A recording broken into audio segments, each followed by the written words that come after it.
Mixie ஜார்லேருந்து எடுத்த உடனே நம்ம வந்து பிடிச்சிடணும். பாருங்கள், இந்த சூடாக இருக்குது. இந்த சூட்டில் பிடிச்சாதான் வந்து அவல் லட்டு பிடிக்க முடியும். பாரம்பரிய உணவு பிரியர்கள் அனைவருக்கும் வணக்கம். நீங்கள் பார்த்துட்ருக்கிறது ஃபுட்டி தமிழா சேனல். நான் உங்கள் உமா முருகேசன்.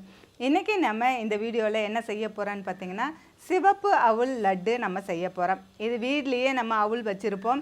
அதுலேயே வந்து ஒயிட் அவுலும் இருக்குது, சிவப்பு அவுலும் இருக்குது. நம்ம வந்து இப்போ சிவப்பு அவுல் வச்சு நம்ம செய்ய போகிறோம். இது ரொம்ப ரொம்ப ஹெல்த்தியானது. இந்த அவுலை வச்சு நம்ம எப்படி லட்டு பண்ணுறதுன்னு சொல்லி ஃபுல் அண்ட் ஃபுல்லாக இந்த வீடியோவில் சொல்லியிருக்கேன். வீடியோவை கடைசி வரைக்கும் பாருங்கள். ஃபுட்டி தமிழா சேனலுக்கு சப்ஸ்கிரைப் பண்ணலைன்னா சப்ஸ்கிரைப் பண்ணிக்கோங்க. வாங்க வீடியோக்குள்ளே போகலாம். வீட்டு முறையில் தயாரிக்கப்பட்ட அனைத்து மசாலா பொருட்களும் ஃபுட்டி தமிழா சேனல் மூலமாக நானே என் கைப்பட வறுத்து தரமாகவும் சுவையாகவும் நான் கொடுத்துட்ருக்குறேன். இது சாம்பார் பொடி, ரசப்பொடி உட்பட 10 வகையான மசாலா பொடிகள் நான் கொடுத்துட்ருக்குறேன். இது தேவைப்படுறவங்க கீழே இருக்க காண்டாக்ட் நம்பருக்கு வாட்ஸ்அப் பண்ணுங்கள். ஆல் ஓவர் இந்தியா நம்ம கொரியர் மூலமாக அனுப்பி வைக்க முடியும். சிகப்பு அவுல் லட்டு செய்ய தேவையான பொருட்கள்: 1 கிலோ சிகப்பு அவுல், 1/2 கிலோ வெல்லம், 1/2 மூடி தேங்காய், 50 ml நெய், 50 கிராம் முந்திரி, 50 கிராம் திராட்சை. சிகப்பாக இருக்கிறனால நமக்கு வந்து வறுபடுறது தெரியாது. ஆனாலும் ஒரு 5 நிமிஷம் நல்லா வறுத்து எடுத்துக்கலாம். நம்ம இப்போ பாதியாக போட்டு வறுத்துக்கலாம்.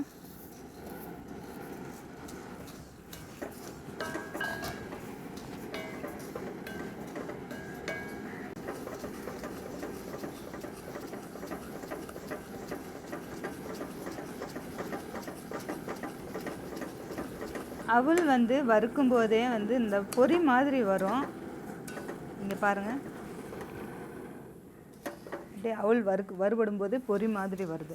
அந்த மாதிரி எல்லா பக்கமும் வரணும். அதனால் நல்லா கலரிக்கிட்டே இருந்தோம்னா எல்லா பொரியுமே, எல்லா அவுளுமே வறுபட்டுரும். சிகப்பு அவுல் நம்ம வந்து வாங்கும்போதே, நம்ம அவுல் வாங்கினோம்னாவே அதில் பார்த்திங்கன்னா நெல்லெல்லாம் இருக்கும். நம்ம எடுத்துகிட்டு நல்லா சுத்தம் பண்ணிக்கணும். சுத்தமான அவலாக வாங்கி நல்லா சுத்தம் பண்ணிவிட்டு அவலை வந்து ஒரு துணியில் போட்டுன்னு நல்லா தொடச்சி எடுத்த மாதிரி நம்ம இது பண்ணி எடுத்துட்டு அதுக்கப்புறமா தான் நம்ம வறுக்கணும். இப்போ நான் வந்து அவலை வந்து வறுக்கிறனால இது வந்து கழுவலை, தண்ணியில் போடலை. அதனால தான் நான் சொல்கிறேன், அவல் வாங்கிட்டு வந்துட்டு நெல்லெல்லாம் எடுத்துட்டு துணியில் போட்டு நல்லா தொடச்சி எடுத்துட்டு அதுக்கப்புறமா தான் வறுக்கணும். இப்போ வறுக்கும் போதே பாருங்கள், எல்லா அவலுமே பொரி மாதிரி ஆயிடுச்சு. இந்த மாதிரி வறுபட்டதுக்கப்புறம் இதை எடுத்துக்கலாம். அவல் வந்து பொரிஞ்சு அதிகமாகும். அதனால் நம்ம கொஞ்சம் கொஞ்சமாக சேர்த்துக்கலாம். நம்ம இதுலேயும் பாதி தான் போட போகிறேன். அவல் வந்து ரொம்ப ரொம்ப ஹெல்த்தியானது. நம்ம வந்து வீட்டில் முதல்லலாம் பார்த்திங்கன்னா நம்ம விரத காலங்களில் மேக்ஸிமம் அவல் தான் சாப்பிடுவாங்க. அவலில் வந்து ஊற வச்சு தேங்காய் சர்க்கரை போட்டு இனிப்பு அவல் வந்து சாப்பிடுவாங்க. அதுலேயே வந்து லட்டு மாதிரி பண்ணி சாப்பிடலாம். அதுலேயே பார்த்திங்கன்னா அவலில் நிறைய வெரைட்டி செய்வோம். நம்ம வந்து வடை ஏற்கனவே செஞ்சுருக்குறோம். இந்த மாதிரி அவலில் வந்து ரொம்ப ரொம்ப ரொம்ப ஹெல்த்தியானது. நம்ம டிஃபனாகவே இந்த அவல் வந்து செய்யலாம். அதுலேயும் வந்து வெள்ளையாகவும் இருக்கும் அவல். அதுலேயே வந்து லேஸ் அவல், கெட்டி அவல், அந்த மாதிரி நிறைய வெரைட்டிஸ் இருக்குது இந்த அவலில். இதில் நம்ம வந்து இந்த சிகப்பு அவல் வந்து எடுத்துகிட்டு நம்ம உப்புமா மாதிரி நம்ம தாளித்து சாப்பிடலாம். இந்த மாதிரி நிறைய இதில் சேர்த்திக்கலாம். இது வந்து அவல் சாப்பிட்றது ரொம்ப ரொம்ப நல்லது கூட.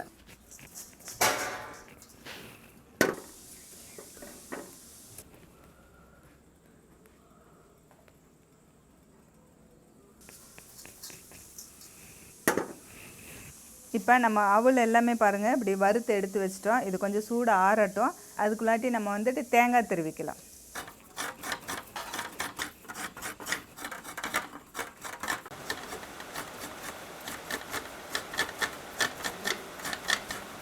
இப்போ நம்ம எடுத்து வச்சுருக்க நெய்யில் நம்ம கொஞ்சமாக இதில் சேர்த்துட்டு திராட்சை முந்திரி வறுத்துக்கலாம்.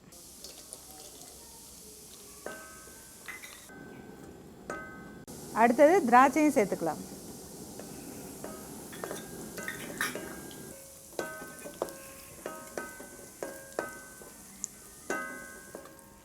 அடுத்தது நம்ம துருவி வச்சுருக்கிற தேங்காயும் வறுத்து எடுத்துக்கலாம். அதே நெய் இருந்து தான் அந்த நெய்யிலேயே கொஞ்சம் நல்லா வறுத்துக்கலாம்.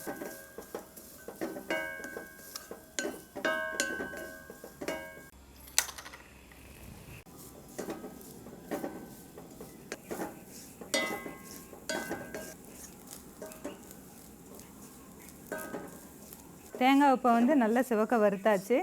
நம்ம வந்து இந்த அவுள் லட்டு வந்து வச்சு சாப்பிட்ற மாதிரி இருந்ததுன்னா தேங்காய் வந்து போடாமல் கூட அவுள் வெல்லம் மட்டுமே சேர்த்து நம்ம உருண்டை பிடிக்கலாம். அப்படி இல்லாட்டி கொஞ்சமாக இந்த தேங்காய் சேர்த்துக்கலாம். இது வந்து நல்லா வரக்காயாக இருக்கிற தேங்காயாக இருக்கணும். இலங்காய் போட்டுறக்கூடாது. இலங்காய் போட்டால் சீக்கிரம் வந்து கெட்டு போயிடும். அதுக்காக தான் இந்த தேங்காய் வந்து நல்லா ப்ரௌன் கலரில் பாருங்கள், இந்த நெய்யிலே நல்லா வறுத்து எடுத்துருக்கேன். இந்த மாதிரி வறுத்து எடுத்துக்கணும். வெல்லம் வந்து நல்லா பொடி பொடியாக நம்ம தட்டி எடுத்துக்கணும். அப்படி இல்லைன்னா நம்ம கேரட் துருவலில் வந்து துருவி எடுத்துக்கலாம். எதுக்குன்னு பார்த்தீங்கன்னா இந்த அவுள் கூட இந்த வெல்லம் எல்லாம் சேர்த்து நம்ம மிக்ஸி ஜாரில் போடும் பொழுது கொஞ்சம் பெருசாக இருந்ததுன்னா மிக்ஸி ஜார் பிளேடு வந்து அடிபடும். அதுக்காக தான் நல்லா தட்டி எடுத்துக்கலாம். நம்ம இந்த பொரித்து வச்சுருக்கிற அவுள் கூடவே நம்ம வெல்லத்தை பொடிச்சு சேர்த்துக்கலாம். இதெல்லாமே சேர்த்துட்டு அதில் நம்ம வறுத்து வச்சுருக்கிற தேங்காயும் சேர்த்துக்கலாம். நம்ம வறுத்து வச்சுருக்கிற தேங்காயும் சேர்த்துட்டு இதெல்லாம் மூணையும் ஒன்றா வந்து மிக்ஸி ஜாரில் போட்டு அரைச்சி எடுத்துக்கலாம். இந்த வறுத்து வச்சுருக்கிற அவுள், வறுத்த தேங்காய், அப்புறம் வந்து வெல்லம் எல்லாத்தையும் சேர்த்து நம்ம இந்த மிக்ஸி ஜாரில் போட்டு அரைச்சிக்கலாம்.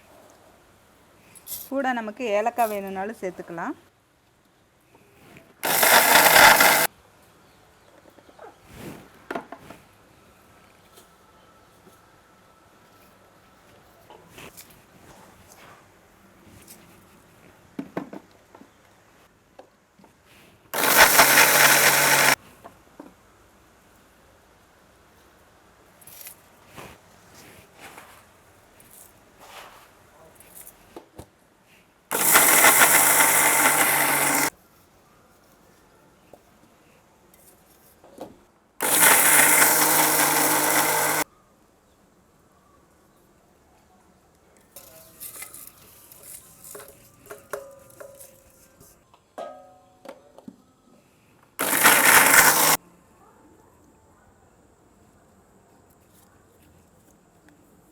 இப்போ நம்ம வறுத்து வச்ச அவுள், வறுத்த தேங்காய், அது கூட பார்த்திங்கன்னா வெல்லம் எல்லாம் சேர்த்து நம்ம இப்போ மாவாக அரைச்சி எடுத்துகிட்டு வந்துட்டோம். இது கூட வந்து நம்ம நெய்யில் வறுத்து வச்ச முந்திரி திராட்சையும் சேர்த்துக்கலாம். இதையும் நல்லா கலந்துட்டு நம்ம வந்து இது வெல்லம் சேர்த்து உருண்டை பிடிக்கும்போது பிடிக்க வரும். அப்படி பிடிக்க வரல, இப்போ நான் நிறைய அவுள் சேர்த்துருக்கனால கொஞ்சம் நெய் வந்து சூடாக்கி ஊற்றிட்டு அது அப்படியே நம்ம வந்து உருண்டை பிடிச்சிக்கலாம். நெய் வந்து முதல்ல நான் 50 ml தான் சொல்லியிருந்தேன். அது வந்து நம்ம முந்திரி திராட்சையை நம்ம வறுத்துட்டு ஊற்றி தேங்காய் வறுத்தாச்சு. அது கூடவே இன்னும் கொஞ்சம் நெய் தேவைப்படும் இந்த லட்டுக்கு. இப்போ நம்ம நெய்யை வந்து உருக்கிட்டு அதை வந்து கொஞ்சம் ஊற்றிக்கலாம்.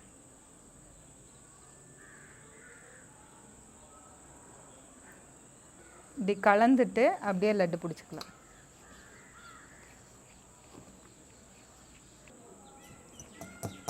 நம்ம அவுள் வந்துட்டு அவுள் லட்டுக்கு வந்துட்டு மிக்ஸி ஜாரில் போட்டோன்னே அந்த சூடாக இருக்கும் பாருங்கள், அப்போவே பிடிச்சாதான் வந்து லட்டு வந்து பிடிக்க முடியும். அப்படி கொஞ்சம் நேரம் நல்லா ஆறிடுச்சுன்னா லட்டு பிடிக்க வராது. அதனால் நீங்கள் மிக்ஸி ஜாரில் அரைக்கும் போதே அரைச்சிட்டு அப்பப்போயே நம்ம வந்து பிடிச்சிடணும்.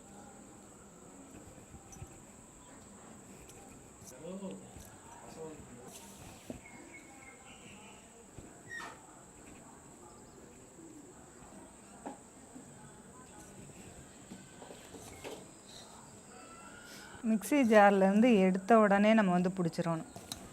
பாருங்கள், இந்த சூடாக இருக்குது, இந்த சூட்டில் பிடிச்சாதான் வந்து அவுள் லட்டு பிடிக்க முடியும். அப்படி இப்போ பிடிக்க முடியலன்னா இன்னும் கொஞ்சம் நெய் சேர்த்து கொஞ்சம் கொஞ்சமாக நெய் சேர்த்து பிடிச்சிக்கலாம்.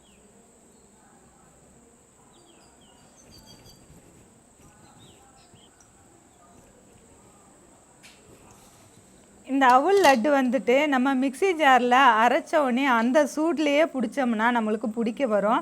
அப்படி இல்லை கொஞ்சம் நேரம் ஆறிடுச்சு அப்படின்னா இது ரொம்ப பிடிக்கிறது கஷ்டம். கொஞ்சம் கொஞ்சமாக நெய் சேர்த்து நம்ம பிடிக்கணும்.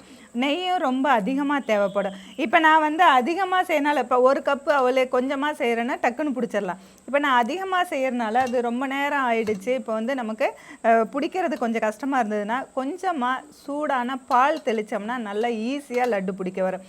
இந்த மாதிரி நம்ம பிடிச்சிக்கலாம். இப்போ நம்ம ட்ரையாகவும் பிடிச்சிக்கலாம், அது வந்து ரொம்ப நாளைக்கு வச்சு சாப்பிட முடியும்.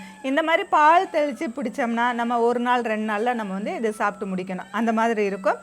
இந்த மாதிரி அவுள் லட்டு பிடிக்கும்போது ரொம்ப ரொம்ப ஈஸியாக நம்ம லட்டு பிடிச்சிக்கலாம்.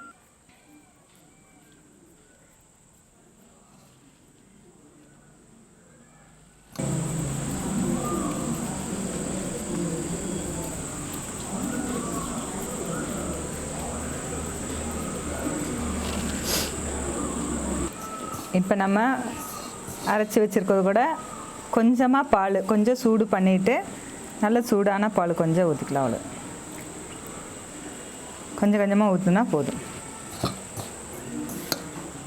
இப்போ பார்த்திங்கன்னா ஊற்றும்போது நல்ல லட்டு பிடிக்க ஈஸியாக வரும்.